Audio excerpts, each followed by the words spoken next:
Welcome, guys, to tonight's Mesh call. It's the Monday night as usual, and we are in for a treat tonight. Tonight we have an international bestseller.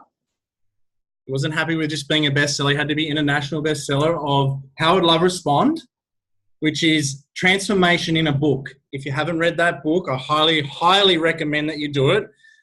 It wasn't just me. Everyone that reads it goes crazy about it, so do yourself a favor. You might recognize Kurek tonight from some Hollywood movies. So yes, he's actually a Hollywood movie star.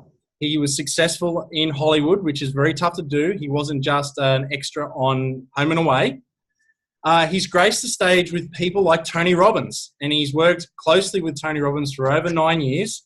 And in his book, he's got a testimonial from Tony Robbins, which is fantastic. And he shared the stage with people like Arnold Schwarzenegger, and he's great friends with the legend Rocky, Sylvester Stallone, who is literally the most successful actor in Hollywood history. He's got a career spanning 4 decades, and he's still going. I saw him on Instagram the other day saying he's going to do Rocky 10. So, that's if he drinks enough celery juice. You'll know what I mean when you watch it.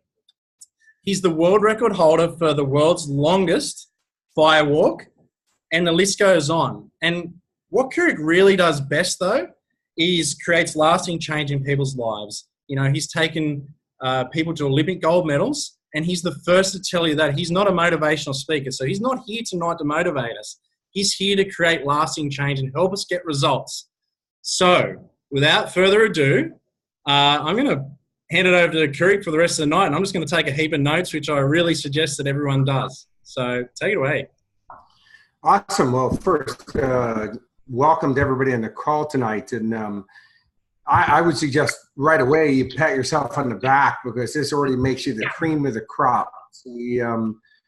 I know Joel and Christine and stuff, they've put this out to a lot of people, and you guys are on the call when most aren't. Right, so there's 2 groups of people on the planet, by the way. There is the majority and there's the minority. So if you think about a pyramid, the mass, the base of the pyramid is the majority. The top part is the minority.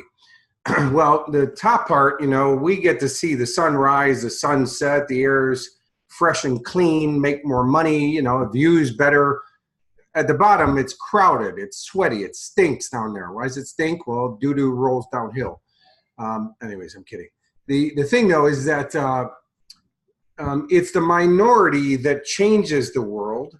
It's the majority that waits for the world to be changed, which is called victim mentality, right? So it's, now, by the way, it's not a judgment thing. Everybody has equal opportunity to join whatever group you want.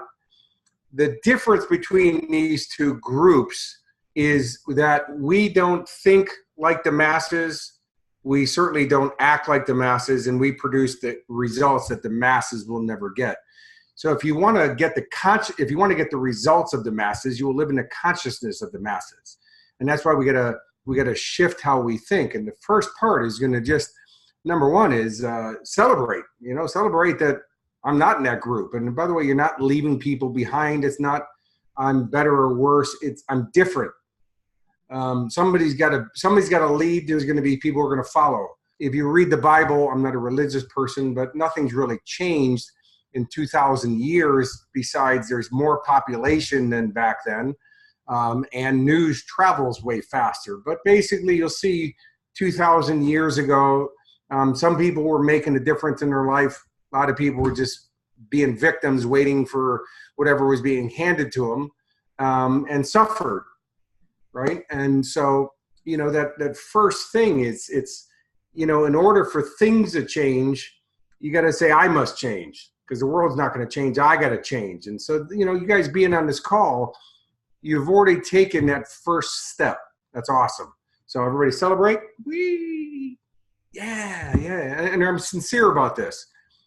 I will tell you that being the person that you want to become isn't going to feel a whole lot different than the person you are today. You're going to get up in the morning, you're gonna wind up get speeding tickets. You can still get sick. You can still get diarrhea. You know, I mean, it's life. It's not nothing. You know, it's your kids. I don't care. You know, it's funny thing is, like I have known Sylvester Stallone since I was 18 years old. Sly has 3 really gorgeous daughters, right? Which, by the way, is payback for everything Sly's done in his Hollywood career. And, you know, his kids, they don't really, they say to him, like, Dad, when are you going to stop doing this stupid boxing movie? Like, you got any other characters besides that? And they think he's an idiot with his movies and stuff. Because to them, he's just dad, right? So if you want somebody to level you out, it's your kids. You know, my son, it took me 50 years to have kids. And so my son says to me when he's about 3 years old, he says, hey, Dad, can I ask you a question? I said, yeah, sure. And he goes, you're no spring chicken, are you?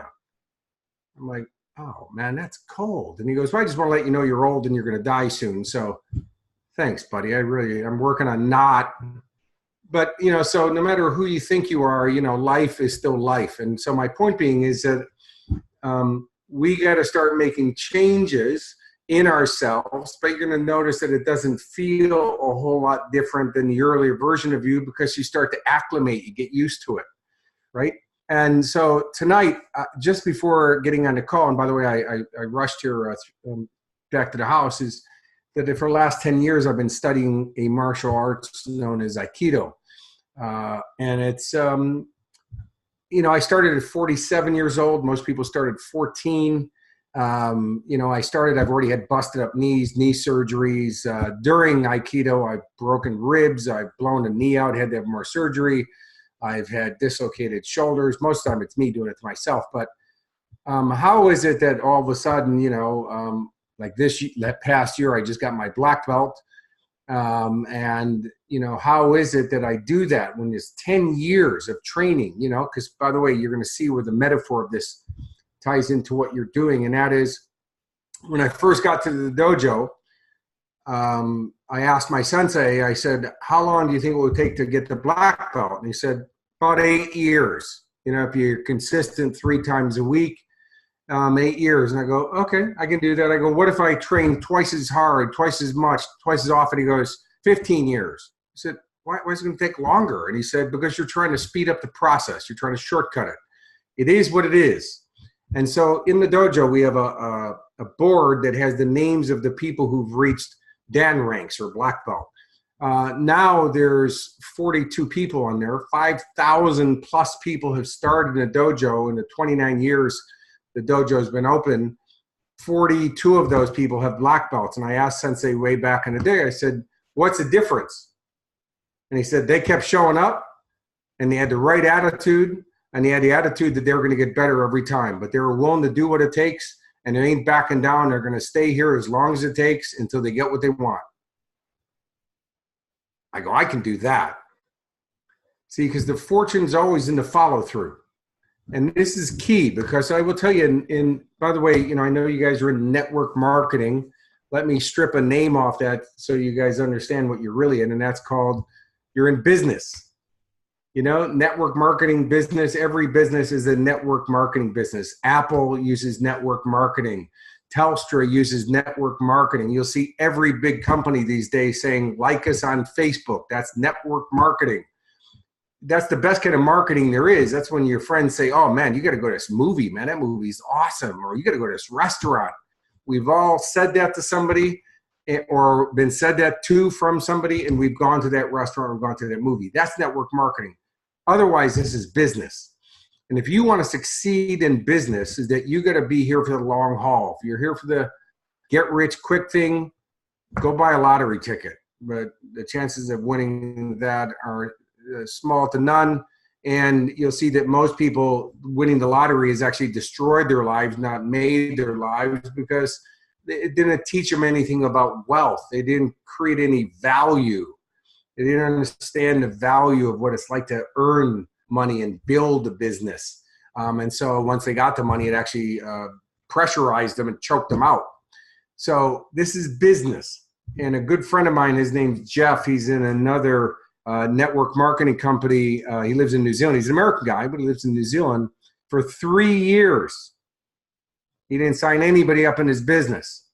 For 3 years, he didn't sign anybody up in his business.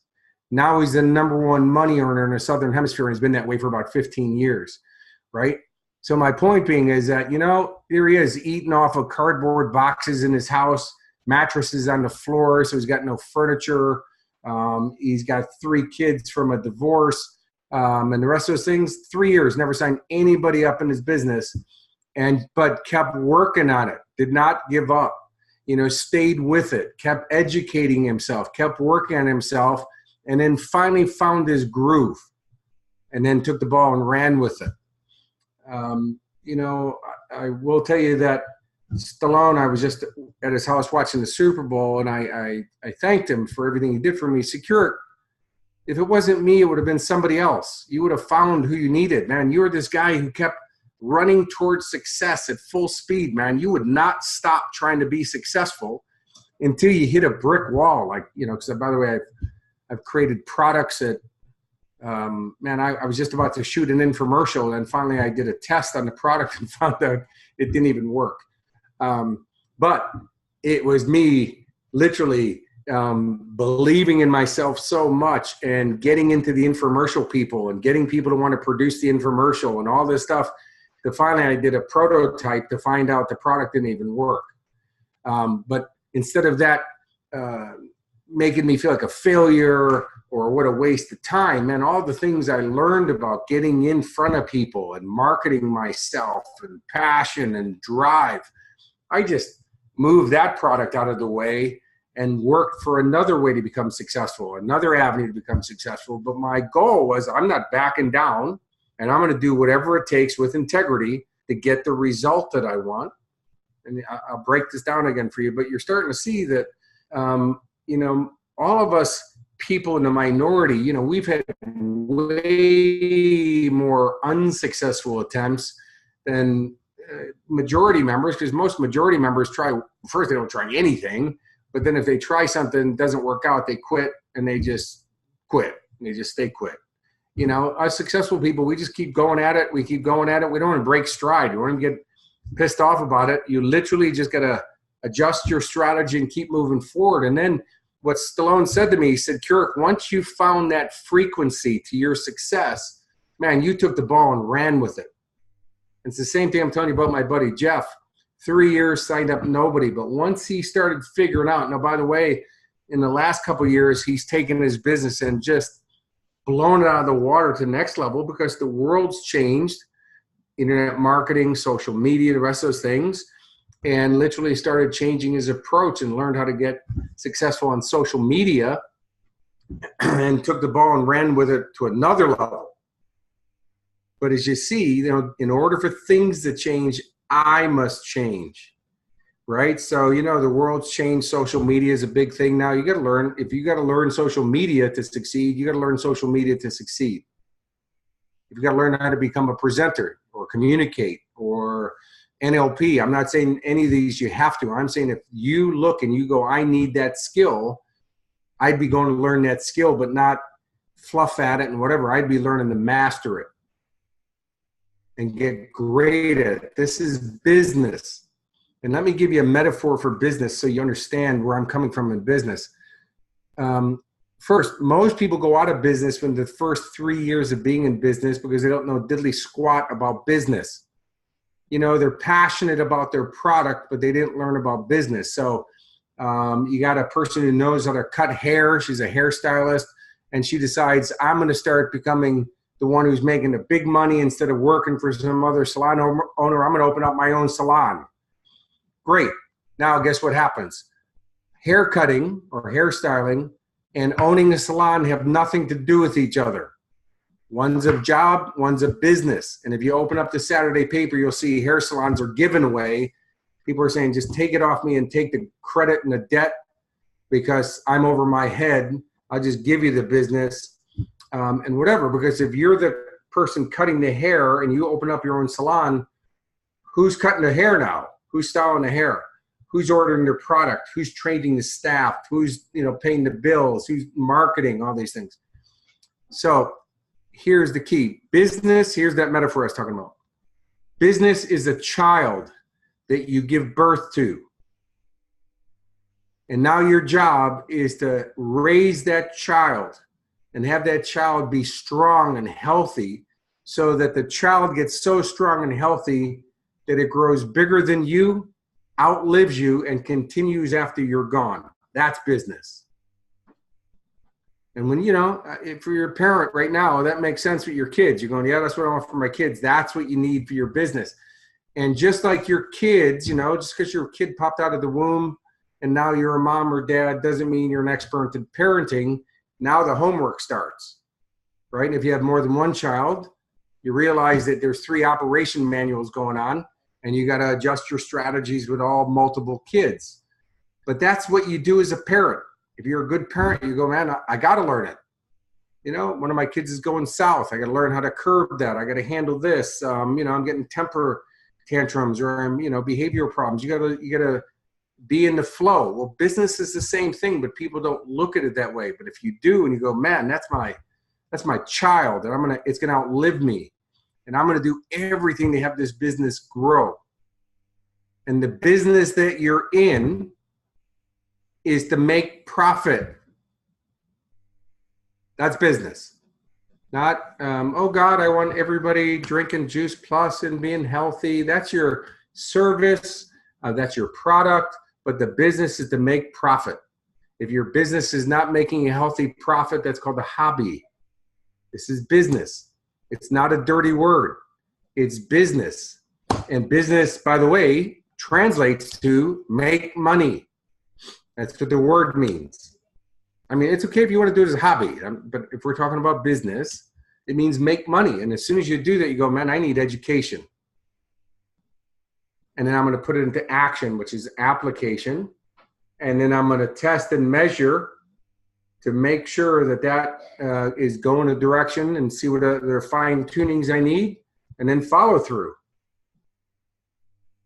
Start getting paid. So Aikido, I'm going for year after year, and I'm not very good at it. And I'm not, I've got, you're supposed to be flexible in the knees and all this stuff. And I've got busted up knees and, all the rest of the stuff. Never do I ever say I can't do this. If sensei says, hey, man, you get lower in your knees, you don't hear me say I can't do it. I go, I'm working on that. I will work on that and get that better. See, that's my attitude. Never do I say I can't. I'm working on that and I'm getting better at it. And I got it. That's what I need to improve on. That's what I'm going to start working on. And I'm going to keep getting better at it. My attitude is every time I get in the dojo is that I'm going to get better at it. Tonight I'm going to be better than I was last time. I don't care how many sales presentations you do. The ones that say no to you are the perfect opportunity to show you where you got to work on yourself. Celebrate it. Go, man, what did I do great tonight? Number one, I did the presentation. I made the phone call, whatever that is. Hey, most people haven't even done that. Celebrate. So your brain links up pleasure. 2, how can I make it better?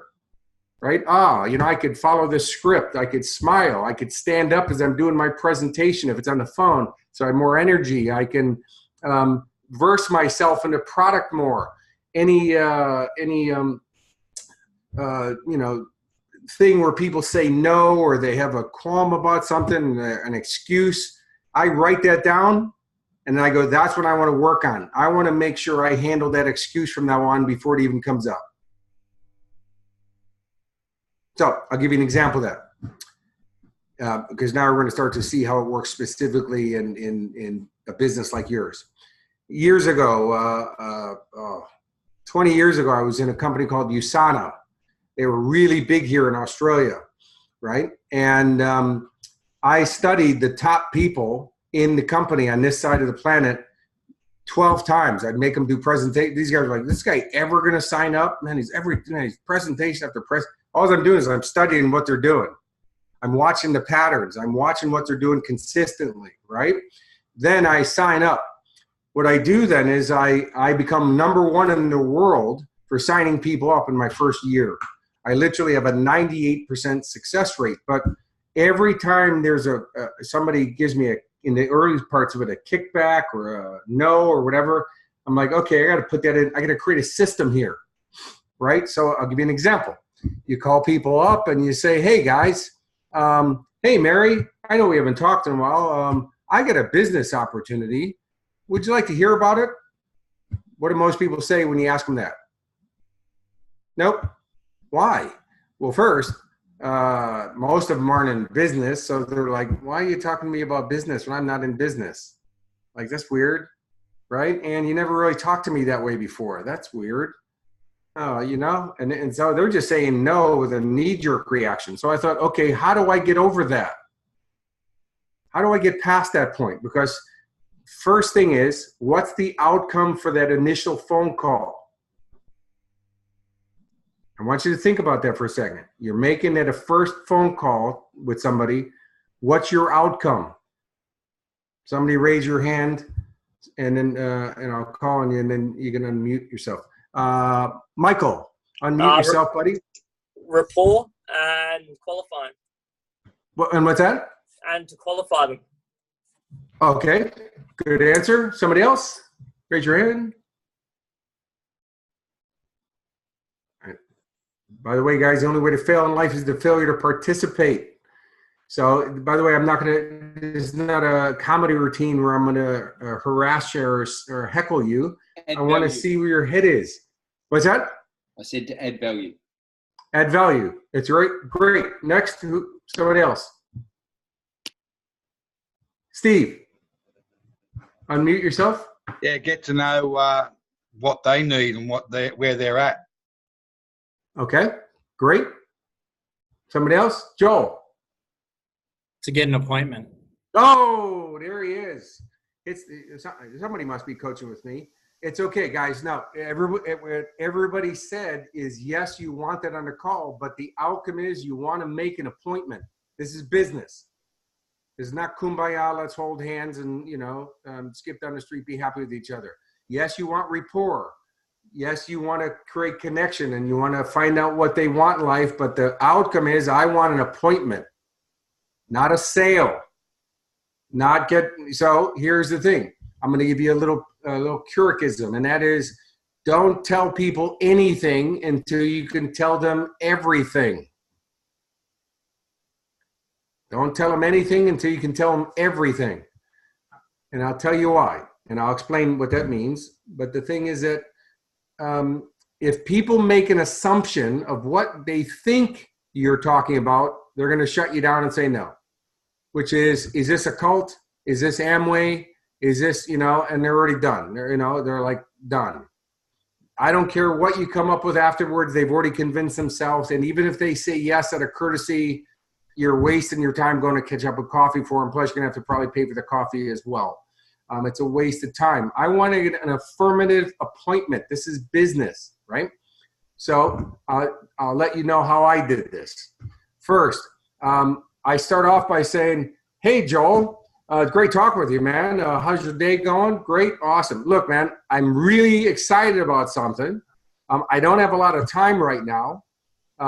Let me ask you, buddy, are you interested in creating another stream of income? Now, what did I just do? First, I said I'm excited about something, which, by the way, if you got to be excited to say I'm excited. People buy emotion. They don't buy features. They buy the way they feel. So they're buying you. I want to be excited. Number two, I told them I don't have a lot of time right now. What that is going to be is called a pressure release valve. So when they go, what's this all about? I'm right there. I'm going to say, look, I told you I don't have a lot of time right now. Right? I'm not going to be able to, I don't have to talk about it. I said, look, and by the way, when I asked them, are you interested in creating another stream of income? What did I just ask them? I asked them, are you interested in having more money? I don't know anybody who says no to that. If they do say no to that, I go, I'm sorry, Joel, did you just, you got me confused for a moment. Did you hear what I just asked you?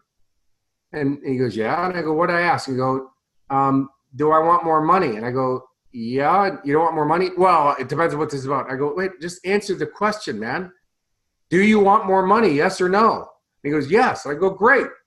How about we catch up for coffee this week? And he goes, well, what's this all about? Joel, let's just make more money. Let's catch up. What's a better day for you? Now listen to the question. What's a better day for you, Tuesday or Wednesday? Not, do you want to see this or not? See, if you ask, do you want to see this or not?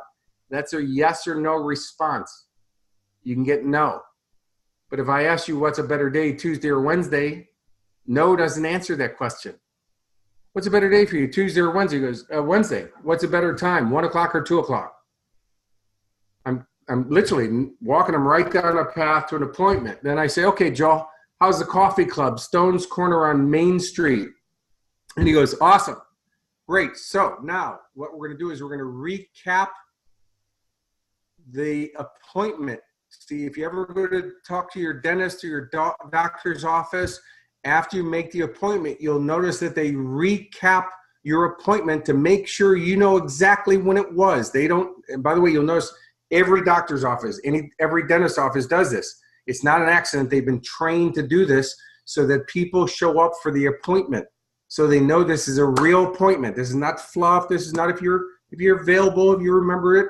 So, hey, Joel, I'll see you on Wednesday, the 22nd of September at 2 o'clock in the afternoon at the Coffee Club in Stone's Corner on Main Street.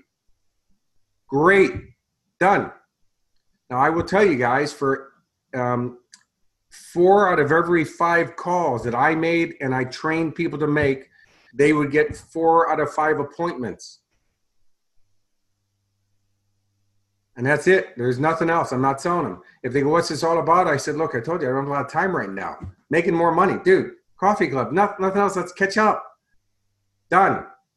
Now when I sit down with them, at that point is now I have the opportunity to tell them everything about the whole situation. But the first thing is just to make the appointment. And that's it. Nothing else. Get them excited. Make the appointment. Lock in the appointment. Done. Literally, you can do 5 phone calls. And by the way, when I said 4 out of 5, usually the reason they didn't get 5 out of 5 is one person didn't pick up the phone. And if I am picking up, if I leave a message, I want to leave a normal message for somebody. I don't want to sound weird where your frequency's off, where you're sounding like I'm trying to sell you something all of a sudden. I'm like, hey, Joel, it's Kurek. Give me a call back, blah, blah, blah. Here's my number, just like you do a normal day. So the person calls you back.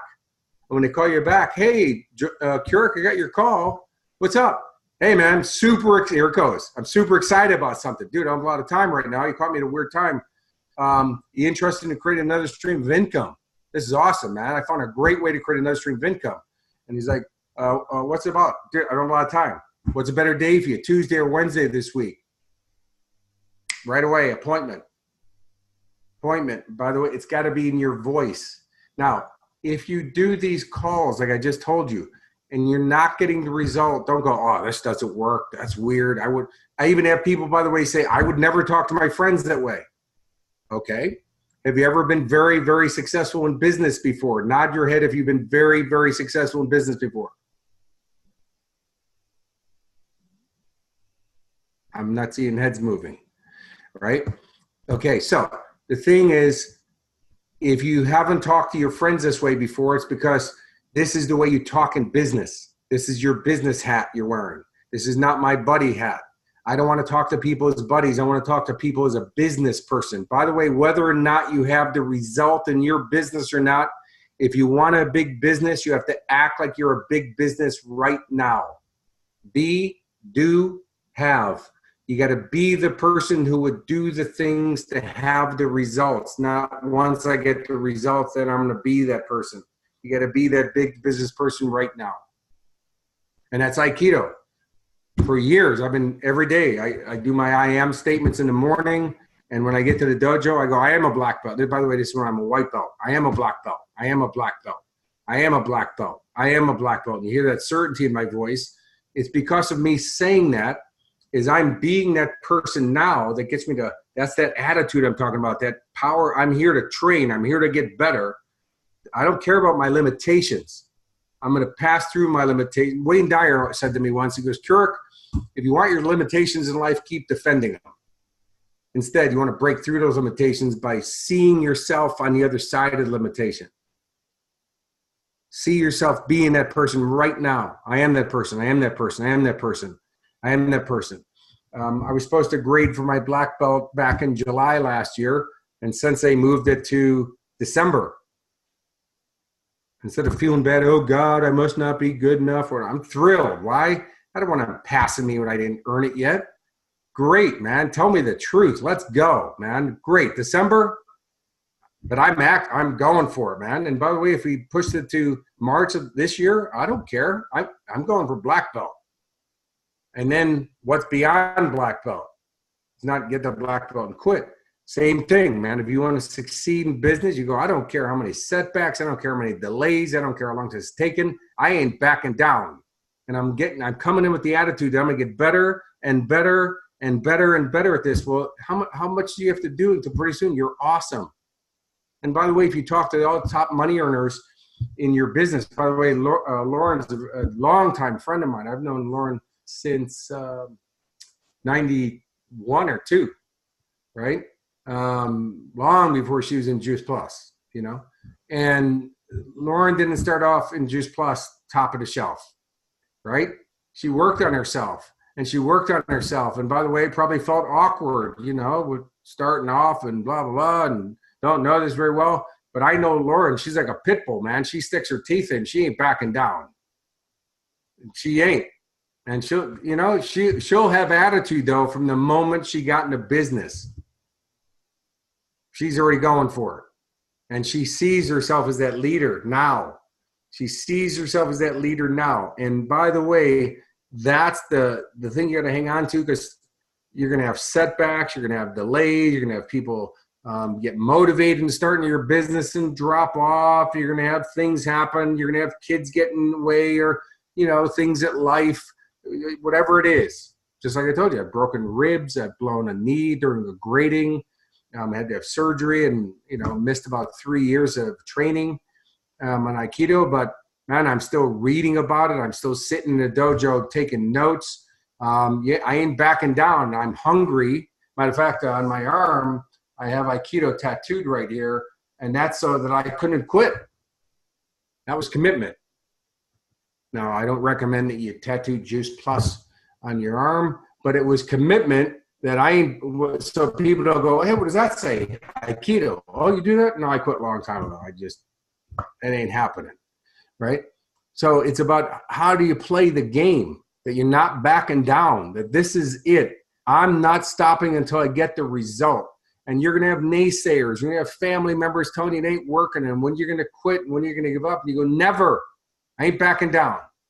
And you got to have that certainty in your voice, because you're the number one key distinction. And I'm going to open up this questions so you can don't get too far ahead of you. But the number one key distinction between successful people and average people is that successful people is we manage how we think and feel differently than the masses, even differently how we used to ourselves.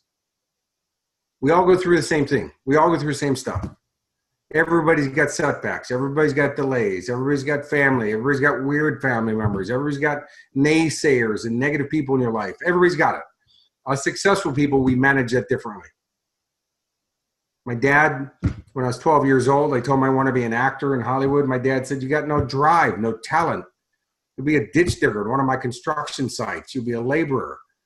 I lied about my age. I got on professional theater stage at Second City in Chicago literally 2 weeks later. Because you know what? My dad actually wasn't being negative to me. My dad was trying to be a great dad and curved me away from an industry that he was terrified of, because the stories of people who threw their lives away and people who wind up broke and prostitutes and porn and drugs and all that other stuff that he sees, he was just trying to steer me away from it. It sounded really negative. And at 12 years old, I thought he was trying to take the wind out of my sails, but instead I go, I'm going to show you. But once I started working as an actor, I had no bigger fan on the planet than my dad. He believed, he watched every movie I did about 400 times and videotaped it and watched every time it was on TV, reruns and the rest of those things. But my point being is, man, you can take that where somebody says that to you and it just kicks the legs out from under you and you're done and you quit. And guess what? He would have been right. No drive, no talent, no determination. And there's nothing sadder than somebody who's got the talent, but you did nothing with it. I mean, a friend of mine in high school has the most beautiful singing voice ever. sounds like there's a whole orchestra behind him. His dad had the same voice. His dad became this fat sales guy who never did anything with his music. His mom, Danny is my friend's name. She used to beg me, please take Danny to Hollywood with you. I don't want him winding up like his dad, you know, a waste of talent. And Danny never came with me. And guess what? Danny's a bartender, an alcoholic who sings karaoke at the bar where he bartends. And now he's my age, where he's 57 years old, you know. Man, if I had that voice and my drive, where would I be in life? But I never got that voice, but I had the drive and turned my life into something. Okay, so nothing sadder than talent that you're not pushing it. And by the way, you don't have to talent. I mean, ask David Hasselhoff. He's not much of an actor, not insulting the guy, but he's had 3 hit TV shows. The Kardashians actually have no talent, but get paid tens of millions of dollars for doing nothing. So we could pay out on them, but I would celebrate. Don't pay out on anybody else's success. Instead, celebrate and go, that's awesome. Man, if they can do it, I can succeed. I actually could, you know, I'm going to learn how to get good in sales. I'm going to learn how to get good in my business. I'm going to learn everything I need to know about Juice Plus. I'm going to study people like Lauren, not just what she tells me on the call, but all the stuff that's going on behind the scenes. Like, for instance, I know Joel asked her to get on a call, one of these calls, and she said yes. She's calling you guys like 2 o'clock in the morning her time. See, she's willing to do what average people ain't doing. Here's the last piece I'll give to you guys before we open up the questions, and that is, and you'll want to write this down, success is not convenient. Success is not convenient.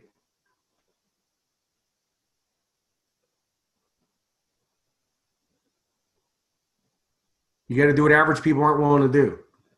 In 1992, I was going to do a martial arts film with a guy I know, a good friend of mine those days, Jeff Wincott. I just did another movie with him called Martial Outlaw, and now I'm playing the lead bad guy. I wind up shaving my head. I get down, I have a long hair and a ponytail. I shave my head. I get down to 6% body fat. I'm abs and ripped. And then I at a barbecue at my brother Steve's house, Jeff and I have a little disagreement. And then he gets me blackballed off the movie, right? Like literally, because he's the star of the movie and I'm the lead back. It gets me blackballed. So anyways, my brother Steve is a tattooist. I have him do a tattoo. It's midnight, Saturday night. By the time he finishes, I'm just about to open up a Corona and I get a phone call. And it's a makeup artist, a friend of mine. By the way, now she's a 2-time Academy Award nominated, 5-time Emmy-winning makeup artist, but she's just getting going in her career in those days. And she calls me up at midnight and says, Kurek, you got to come down and read for this movie we're doing. You'd be perfect for the character. They've been looking for the character for 3 months. You gotta read. And I go, okay, great. When? She goes, now. We're on location right now. You got to come down right now. I go, Debbie, it's midnight. She goes, now. I go, okay. Drive down to the set. She opens the makeup trailer door and she looks at me and goes, oh my God, I was going to ask you to shave your head, but I know how attached to your hair you are. I knew you'd never show up, but I told her what happened. She goes, and look at the shape you're in. Oh my God. She goes, you gotta read for the director right now. And I said, I haven't practiced scenes. She goes, I don't care, right now. And she goes, don't wear a shirt. Take your shirt off. So I go and I read. That movie's called Airheads. It was Adam Sandler's first film. My scene is where my nipple ring gets ripped out in a punk rock bar it's acting, by the way, by Chris Farley. It was that movie that got me Russell Crowe's first American movie called No Way Back, because the director loved my scene so much. When he saw me come in for the Russell Crowe's movie, he goes, oh, you're the nipple guy from Airheads. Success isn't convenient. You got to do what average people aren't willing to do. You got to play the game at a different level than average people, but you do this and you'll get rewards, and then you'll be that Lauren who's the money earner, and people are talking about you. And by the way, if you ask Lauren, she's got fear, she's got doubt, she's got insecurity, all the same stuff we have, but she manages it differently. And the way she thinks about it differently. By the way, all that stuff that we have as our challenge, becomes our gifts because it shows us where we got to work on ourselves. We go, great. Oh, I'm not very good at doing presentation. Quit saying that and use that as, man, now I know what I'm going to get great at. I'm going to become the master of presentations. I'm going to be so good at it that Juice Plus is going to call me up, the owners of Juice Plus, saying, can you teach us how to do your presentation? It's a gift. Wherever your weakness is, shows you what you got to work on. Instead of going, oh God, I suck there, they'll never get this right. That's not helping you. It's never going to hurt you. As you look at it and you go, that's what I need to work on. That's my weak link. Let's make that strong. Awesome. But imagine making that strong. If the rest of your area is good and you make that stronger, what you're going to do with your business. It's crazy. All right, so we'll open up to questions because now we can, and again, I can always give you more. I want to tailor tonight though, so you guys get what you need for yourself. Just raise your hand so I know who it is, and then what questions you have or comments or. I guess mastered this already. That's awesome. Have you guys, question. Liz. There's always a question. Great. Hi, Kurek. Hello. So, when you say success is not convenient, Yep. how inconvenient does it have to be? Well, I would say that's up to you. The thing is, like, for instance, people go, well, I just don't have time to work on my business, or I don't have time to meditate and get my, like, before working on my business so I can have clean space in my head, right? So, you know, by the way, driving here from the dojo, I don't drive crazy to get on the call because I'm not getting on a call in the wrong space. So I drive really peacefully, and I literally neutralize my brain before I get here so I can be in that good space to get into teaching mode. But, you know, if that takes, you have to get up 15 minutes earlier, that's inconvenient. Okay, so it's 15 minutes. I don't know. But if you spent 15 solid minutes working on your business every day, and I know it doesn't sound like, but 15 focused minutes, that means not getting up and hitting the snooze button and then getting up and going to the bathroom and then wandering in, making your coffee and, you know, checking Facebook. That's not 15 minutes. I mean 15 solid focused minutes of just working on your business every day. And if instead of going, I'm going to make 5 phone calls to make, is be outcome driven, not to-do list driven. And you go, you know what? I'm signing somebody up today. I'm making an appointment today. I don't care if it takes me 20 calls in 15 minutes or 1 call. But if I know it's outcome driven, I'm going to do 1 great call and get the appointment. But if you can make 5 calls and get no appointments and go, well, so I did the 5 calls, at least I did something. No, this is business. It's outcome orientated, not to-do list driven. So you gotta, and it maybe it's in the morning I got to do 15 minutes of working on myself to be better at my presentation. And at lunchtime at my job, I'm only going to eat for 15 minutes, and 15 minutes I'm going to work on my business and make some phone calls. That's not convenient. Maybe you're on the train going home, and instead of, you know, playing on Facebook, you could be listening to personal development. You could be making a couple phone calls. You could be practicing your presentation. You could be doing something. That's not convenient. So you have to go way crazy? No, because you don't want your brain linking a pain to doing your business because you're going to fail. Your brain's going to go, this sucks, it hurts. Instead, you want to link a pleasure. So your brain goes, I love this. I want to get better at it. I want to expand on it. You got to keep linking a pleasure. Acknowledge yourself for everything you're doing approximately right. By the way, celebrating is not convenient. People go, good, people think I'm stupid celebrating, you know, and that motivational American idiot. You know what? It's not. It's about linking pleasure up to your brain. So with the beach volleyball team that I took to win gold medals at the Olympics, I made them celebrate it. I'm not celebrating failure, hit a ball out of court. We're not celebrating failure. We're celebrating learning. By the way, there's handicapped kids who do anything to hit a ball out of the court, get on the sand, stand up, run, jump, anything. You might want to have some gratitude. Celebrate learning. And by the way, who knows, somebody could have went for that ball still, even though it was a little bit out of bounds or whatever. Celebrate the learning. Celebrate, celebrate, celebrate, celebrate. That's not convenient because you're going to have to get out of your comfort zone. So am I talking about massive action? No, actually, as a success coach, I would tell you massive action creates burnout. Instead, become efficient, effective action taker. And that's why I become outcome driven instead of to-do list driven. Tonight, I'm getting 2 people signing up for an appointment, 2 appointments tonight. I'm done, you know, and when I'm focused on the outcome, it's funny how you'll produce the outcome. If you're focused on, I got to make 3 phone calls, you can make 3 crap phone calls and have nobody, and pretty soon you're burned out.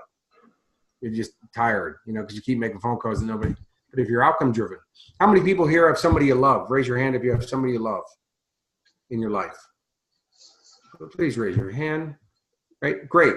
So if somebody you loved, and by the way, this is a fictitious example, somebody you loved needed their life saved, and you had to make 2 appointments for your business tonight to save that person's life, would you do it? Oh, yeah. See what I mean? You didn't even hesitate. If you can do it then, you can do it now. You got to find that why. And by the way, you are saving people's lives. First, you're saving your own. You're saving your dreams. You're saving your youth. You're teaching your kids business, and you're teaching your kids about success. You know, Aaron and I, we grow our business every quarter. Our business financially grows bigger, but not at the expense of spending time with our kids. And we have 3 young kids, and spending time with each other. My wife is stunning and hot and sexy. I want to enjoy her now, not when I'm 80, right? By the way, when she's 80, I'm going to be like 207. So I want to really enjoy her now and when I'm 80, right? This and that, not this or that. So no, I'm not a massive action taker. I'm an efficient, effective action taker. That's awesome. Thank you. Yeah, that was a great question too. Because you want to link up to your brain, and I love this. I love the growing. And you know, my good friend Alan Pease, he wrote the book Body Language. He only sold 14 million copies of his book Body Language. And Alan is a salesman. He's a great salesman. He says, you know, he knew his numbers. And by the way, as a salesperson, you got to know your numbers. He said for every 5 appointments, when he used to sell life insurance, 2 people on average were going to buy life insurance from him for every 5 contacts he made on average. So if he made 1 contact and they said no, was he pissed off? Nope, he was excited. Why? In 4, there's 2 sales. So he's excited. He's like, that one's out of the way. Great. Now, if 2 said no, he's really excited. Why? Because now, by the way, he's not shooting these down so that they're always in here. If he did his best job and they still said no, and I was saying in those 3, 2 sales. If he got 5 no's, he was really excited because in the next 5, he's going to get 4 yeses because these are his averages. He knows his numbers. But if you see if he's excited, you can imagine that next phone call, you're still going to make it with excitement and passion, not, oh, God, they said no, we're going to make another call. You're going to shoot yourself in the foot and they're going to say no too. You gotta be excited to talk to that person because if you're excited, they're excited. If you're not, they're not. And by the way, it's not their job to entertain you. It's not their job to get you in a good emotional place by them saying yes. It's my job to dictate the energy. It's my job to bring people up to speed. See, in order for things to change, I got to change. There's that attitude shift right there. And it's my job, like as a presenter on stage, it's not the audience's job to have Kurek have a good time. You know, they're not there to entertain me. It's my job to get them to feel good. It's my job to get them up to speed. And if they're an audience that's stuck in the mud, I can do good, terrible audience, or kick into gear and bring them up to speed. And because I have that attitude, I get the outcome.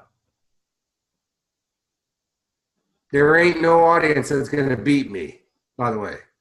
That's my attitude, because I'm going to keep trying until I get them there. I will tell you the worst audience I've ever had, and I've done thousands and thousands of presentations, was the PCYC, the Police Youth Club Organization. Yeah, and they were drunk and heckling me like this was a comedy routine. and mouthing off and whatever. And I'm like, you know what? Awesome. Great place to sharpen your skills, man. You test me, but you ain't beating me. That ain't happening. And I just kicked into gear at another level. And when I got done, actually every one of the police officers came up and apologized for their other officers. Of course, they never apologized for themselves, but they all wanted to blame everybody else. Oh, and the sergeant, I'm sorry for the other guy. Oh, yeah, thanks, sir. But you know what? I sold a ton of books. People still came to my program, all the rest of the stuff. I still generated the sales and the rest of those things because I wasn't buying into that this is a terrible audience. I took it as thank you for making me sharpen my skills and not being fluffy. The beach volleyball girls, we beat the Brazilians, the best team in the world. They had beat us 16 out of 17 times leading up to the Olympics. But at the gold medal match, we beat them. And the first people I thanked after the Olympics was the Brazilians for making my girls so great. Because if they weren't that great, we wouldn't have had to become that great. See what I mean? So it was great to have that kind of team in front of us because they made you sharpen your skills. They would exploit any weakness you had, but that kept showing us where we got to work on ourselves, where we're going to get better and rest of those things. And you go, game on. So Jim Rohn always says, don't wish that things are easier. Wish that I'm always becoming better.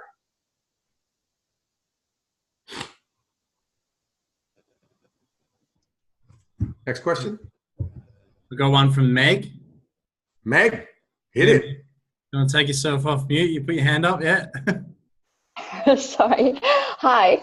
I'm very new at all this. So I just want to know if you've always sort of been confident in the public speaking area of things, or if you have any tips specifically for that. Oh, that's a great question. Meg, you see, again, you see me as the Kurek Ashley of 2019. I will tell you that my first speaking engagements when I first started getting going is my pay in those days was a testimonial letter, because then I could use that to start building up my profile. So I was doing a lot of free speaking engagements, and the only thing I would get paid was the testimonial letter. And I would get done and people said, "You sucked. You were the worst I've ever seen in my life. There's no way I'll give you a testimonial letter. There's no way I want your name on my letterhead. You sucked." Now, that could really hurt. And by the way, I videotaped in those days because I wanted to watch my presentation. And I watched it and I cried. I was so bad, I literally cried, physically cried.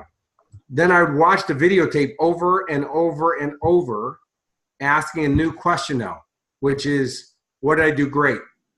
And I know that's weird. When you're looking at it, it sucks and you're going to get caught up in that. But see, you got to manage how you think and feel. And I said, what did I do great? And all of a sudden there was, 5-10 second little bits that I go, well, I kind of like that. Okay, out of like a 45-minute presentation, I kind of like that. What was different there? What was I doing different? And I go, you know what? I was off the script. I was talking about what I was passionate about. I was being me, whatever that was. And then I started expanding on that. And guess what? That first job when I cried so bad, I booked myself in 13 other speaking engagements that month. Why? If you don't jump right back on a horse, you'll quit. You won't do it. So I figured, hey, you know what? Get back out there. Get back out there. Get back out there. And every time, a number of years ago, about 10 years ago now, I was honored from my high school in Chicago with Distinguished Alumni Hall of Fame. So now my picture is permanently in the hallway. My book, my copy of my best-selling book, a plaque with my name on it, right next to Dan Tanney, astronaut Dan Tanney's spacesuit, who fixed the Hubble telescope in space. Now, I don't know if I'm really in that league, but there I am, right? And when I flew in for the ceremony, and my speech teacher shows up, Mrs. Jacobs. And I said, Mrs. Jacobs, look what you did for me. And she goes, oh no, you sucked. You sucked as a speaker. You were like atrocious. By the way, you used to cause controversy and insult people, and it was like a comedy routine for you. You sucked. She goes, I don't even know how you got this good, but that's probably why you're getting the award. It's not who you were, it's who you became. And she goes, I've seen you on YouTube and the rest of those things. Kurek, oh my God, like who you became. It all came down to number one is I don't care where I am. We all going to start somewhere. You got to manage how you think and feel. So I booked myself and by the way, every month I was booking 12 to 15 presentations a month. Just keep jumping on it, hit it. After every presentation, I still do it to this day. Ask myself, what did I do great? No buts. What did I do? And by the way, you got to write this down. You can't just say it, because if you don't write it down, you won't remember it. It's not a strategy if you don't write it down. What did I do great? And if you say nothing, that's not an answer. What did I do great? So you're making an appointment. What did I do great? I got on the phone. I did my script. I asked better questions. I smiled. Whatever it is, write it down. No buts. But erases everything that comes before the word but. I really love your cooking, but that's, by the way, if you say it to your wife, you get punched in the mouth. Watch Jerry Springer. Honey, I really love you. I would never hurt you, but, which means I don't love you and I'm about to hurt you on international TV, right? But erases everything that comes before the word but. So just write down, what did you do great? Because number one, it will make you feel good to point out what you did great, because it's human nature to kind of point out what you sucked at or what you did bad or whatever. Reverse that. What did I do great? Number two, if you did it great now, don't you think you'd want to do it again tomorrow? Makes sense. Or the next call? Well, unless you write it down, you won't even make a mental note of it. You won't even notice it. So what did I do great? Question number two, how can I make it better? It's a strategy question. Any answer you get has to be a strategy. Put it into action. Do what you did great yesterday or last time. Add in what's going to make you better. Got to be better. Cause and effect. And the third one is by what percent did I improve by? That makes you some certainty. I must be getting better. I have a measurement. I don't care if it's 1%. Man, how would you like to get 1% overnight on your money in the bank? I'd be marrying the bank manager. That's crazy, 365% interest on your money. That's crazy. Plus it's compounding, because you get a 1% on the last 1% and then the last 2%, it's a compounding effect. So it's not really 1% growth. It's 1% off your last elevation. So it's a compounding effect. And then, so the other parts about this presentation is that I ask those questions. Number two is that I have a pre-presentation routine. I get myself in an emotional state. I put on, backstage, I'll be, yes. I'm pumping myself up. I'm feeling great. I'm doing my power move from fire walking. We take people fire walking at your Find Your Fire retreat. And, we teach you a power move, which is called an anchor of getting energy and emotion into a physical movement that turns those switches on. So you go, wham, and it's a tool that you use. So I do that. I turn my energy on. So I have a pre-routine. I don't just pick up the phone and start making phone calls. I turn myself on first. Then I say to myself, whatever I have to say is important, and they want to hear what I have to say. See that? Right there, you're turning yourself on. And by the way, everybody that you're calling, I love those people. Why? You're giving them the opportunity to change their life, to give them freedom, to give them opportunity they never had before. That's what I'm looking at. Not trying to sell them something. I'm giving them an opportunity. I'm not on the back foot. I'm on the front foot. I'm here for you, man. I'm giving you something. I'm not, oh, God, you want to see it? Please, you want to come phone call with me? You want to come and coffee? No. Wait a minute. I'd feel bad if I didn't call you. Because when I make it, when I'm making the money and you're going to come up to me one day and go, why don't you ask me, man? I'm in a bad shape. Why don't you call me? I'd feel bad about that. So I'm going to talk to them now so that later on I'm not feeling bad for not calling. I'm calling you now. And I'm on the front foot.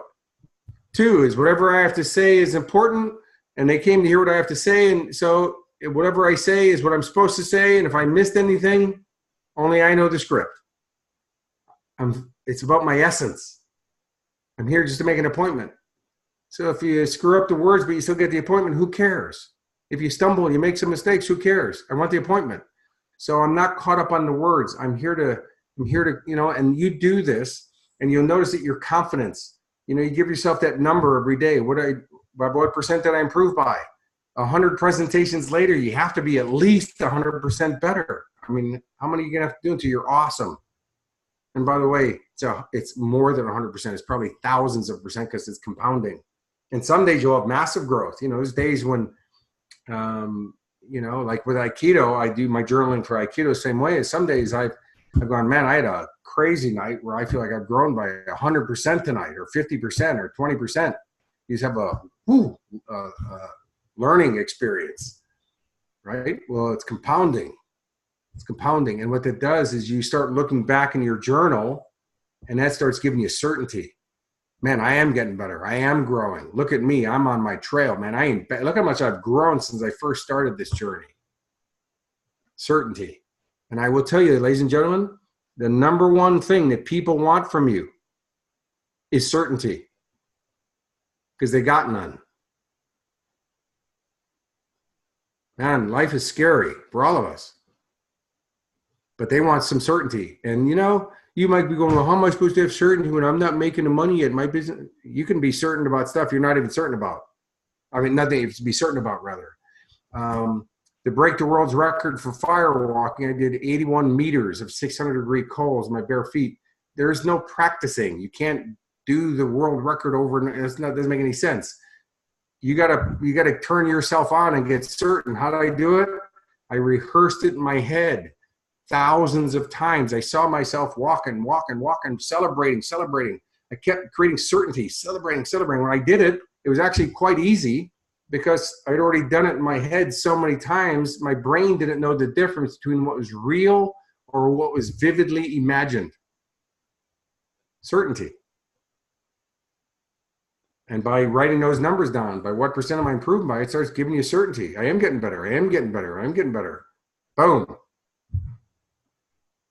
People go, well, how much money are you making? Because, by the way, that people get all crazy and scared when they hear that question. Oh, God, what do I say here? Look, man, you know what? I'm telling you, I'm starting my business like you are, but I'm going for it.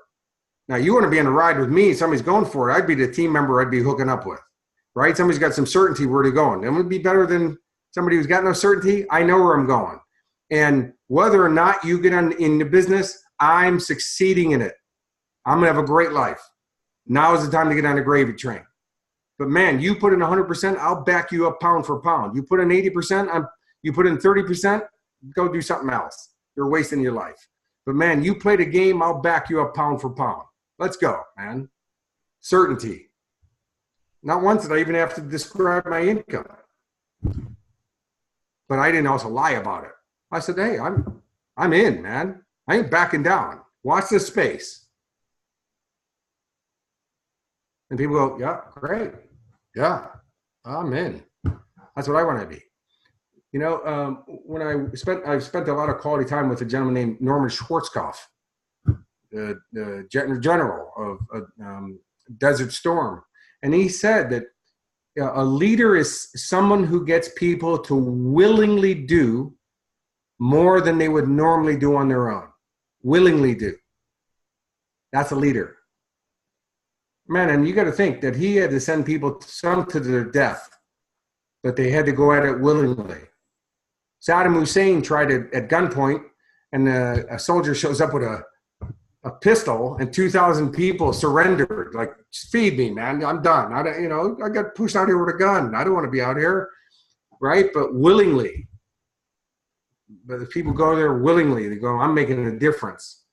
So when you have that certainty about it and you go, you know what? I'm starting my business out. I'm in training right now, man. But every day I'm getting better. And I will tell you that in my first month, I made some money. No, it wasn't. I didn't have the Mercedes with my name and a license plate, but I made a couple $100. Now think about it. What would a couple $100 this month do different for your life? What would you do different with a couple extra $100? I'm not talking about, hey, God, get rich quick.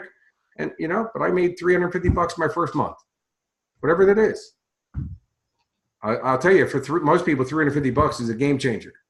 $1,500 game changer. You know, it's a life changer for a lot of people. It's the difference between paying your bills or being in a hole, right? But they go, you know, and you go steadily. I'm moving forward. I'm moving forward. My thing is that this first month I'm going to get paid. And you come on board with me, and my goal is I'm going to help you get paid the first month. I can't guarantee it. It's going to come down to what are you going to put into action, and let's play the game. You want to do that? Let's go. And then you got to train, you know, and that's the game. I hope that answers your question in the long run. But the fact is, I still to this day, by the way, I've been on stage in front of 4,000 people at once. And you walk out and you can't even see the audience. The light's so bright in your face, man. And it's a stadium and people are like frogs up there, you know, they're so far away, man. They're like tiny. And my job is to connect with those people in the back of the room, even though you can't see them. And before I go out there, man, I have to pee about 400 times, you know, and literally just before they're calling my name, I'm in the bathroom again. They're like, where's Kurek? And I'm like, I'm not even peeing. I'm just thinking, oh my God, I hope I don't have to pee when I get out there. You know, so it's nerves. So people ask me, do I still get nervous? Absolutely. But I use it. I use it to keep me fresh. I use it to keep me on my toes. I use it to keep me so I'm not complacent and bored. Because if you are, people are going to pick it up. I'm out there and I'm a live wire. And then once I'm out there, man, I can see myself in third person. And I'm like, dude, this is what you always dreamed about, man. And you're hitting it. You're killing it. You're loving it, man. Let's go. And have fun, because if this is the last time you get to speak, make this the most wonderful moment of your life. Make this the best presentation you've ever done. By the way, you don't know if it is or not. So I always act like it is. This is it. Like you guys tonight. You notice I'm a little passionate tonight. I'm not getting paid, right? But if this is the last time I get to be in front of people, I'm giving it everything I got. If this is the last time I go to the dojo, I'm showing up with spirit. By the way, here on my chest it says Bushido, which means the spirit of the warrior, right? It's about how you show up. It's not about what you do. It's about how you do it. And I show up, everything I do with Bushido is I show up with that spirit, man. You know, by the way, I get thrown hard to the ground and all kinds of stuff. And I get up smiling and they go, dude, you're dangerous. There's something, like, you're not right. What's wrong with you? And I go, oh, you might throw me around, but you ain't beating my spirit. Now think about that. You know, you punch a guy in the mouth and he smiles at you. I would be apologizing at that moment instead of going at him a second time, because now you know you're dealing with a warrior. That's life. You know, it can kick you hard. You guys met my beautiful wife. Sunny day here in the Sunshine Coast, walking through the mall, and at 35 years old, my wife's husband dies. She's 32, 4-month-old on his chest. Luckily, rolled before he died. You know, as he's dying, rolled so he didn't land on his daughter.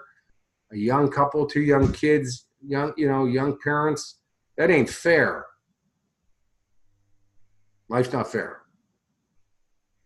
So if you show, every time you get in front of somebody, every time you get on a call, you act like this is it. I'm giving everything I got. I might not make it to diamond, platinum, or whatever, the high level of your company is. I'm going for it. And if you don't kill me before I get there, I'm definitely going to make it. But in the meantime, I'm showing up with spirit, and you ain't beating me. And if this is the best you can throw at me, bring it on. I mean, I was in a helicopter crash on a Chuck Norris film where 5 of my friends died. You ain't taking me out. That's 30 years ago. You haven't killed me yet. Bring it on. Is it? Bring it on. And by the way, just because I was in a helicopter crash doesn't make me immune that I get a get out of jail free card where you can't get tragedy again. It's life. Bring it on. But you ain't beating me. And you have that spirit, and you get out there and you go, I want to be a great speaker. I want to be a great communicator. I want to be successful in business. You will not fail. You will always win. The fortune's always in the follow through. Somebody else? Oh, that was amazing, Kurek. Does anyone have a question finally before I close it out with my usual question that Kurek probably hasn't heard before? All right. So, Kurek, if you had a billboard and the entire planet could see it, what would your message be to the world? Live your dreams. You know, all your dreams come true when you make the decision to make them come true. The decision, not a should, not a hope, not a ooh, God, I'd love it to. Decision, boom, dreams. Joel will tell you, who knows me very well, is that most people think I've lived 10 lives. You know, I've done so many crazy, adventurous things in my life. It's only because I'm deciding, I'm going for it, man. Because I definitely know what death tastes like. I'm deciding, I'm going for it. And by the way, at 57, I have not peaked yet. I'll be peaking when somebody puts their foot in my backside and pushes me in a hole. But knowing me, my friends will go, shut up, you're dead. Lay down, shut up. You're dead. I haven't peaked. So, you know, and by the way, Stallone's 72 and just finished Rambo 5. He ain't peaked. He has not peaked. And he's buffed. And he's rocked. Right? And he's going for it. And, you know, he's one of the new leads in the next Guardians of the Galaxy movie.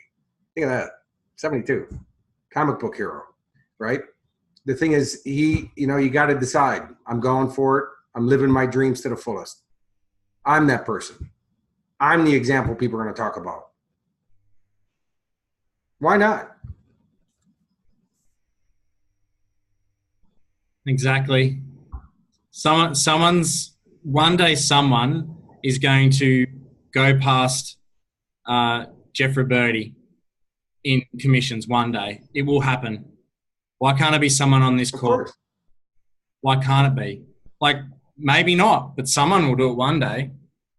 So, yeah, that's amazing, Kurek. Thank you so much for your time. I know that I rushed you home from the dojo and your meditation and everything like that, but thank you so much for showing up. And guys, if this call was amazing, just imagine how amazing Kurek's going to be live at Super Saturday. You know, this is an event. We're going to really lock in some strategies, Joel. I'm going to give you guys a step-by-step plan of putting stuff together so that you can do it. But don't wait. Don't wait. When I see you at Super Saturday, man, be farther than you are today. Can we all make that promise? It's a decision. And you go, you know what? Great. So when I see Kurek, I'm going to say, you know what? I took into action what you said. Here's where I am now. Game on. Game on. Thank you so much. And I know you can. I know you can. Success is not biased or prejudiced. It's not special. Everybody has equal potential who puts it into action. Anybody here know who Helen Keller is? Okay, she was born over 100 years ago. She was blind, deaf, and dumb, right? If we can remember her, what is our excuse for not being successful? I mean, that woman had everything going against her and still succeeded. So as you see, it's not bias or prejudice. My dear friend Kathy Buckley, born deaf, molested by her dad for 8 years solid every night, cancer twice and beat it, ran over by the lifeguard on the beach and didn't see her, drove the truck over and killed her. When she was brought back to life, she was paralyzed from the waist down. When you meet Kathy Buckley, you go, next to her, I got no problems. Man, Kathy's one of the most powerful speakers on the planet. Look her up, Kathy Buckley. Awesome. And spoke at our Action Heroes Incorporated event 2 years ago in LA. I've known Kathy for a long time, man. You look at Kathy and you go, man, if she can do it, I'm not even close to those problems. So I'll see you guys at Super Saturday and make your life a masterpiece. Go for it. Pull all the stops out and go, what can I do if I just go for it? If I just pull all the fear and stuff and I manage that and I go for it and I drive past it. Celebrate, guys. Woo! Thanks, Kurek. Thanks, Joel. Bye-bye. Good night, everybody.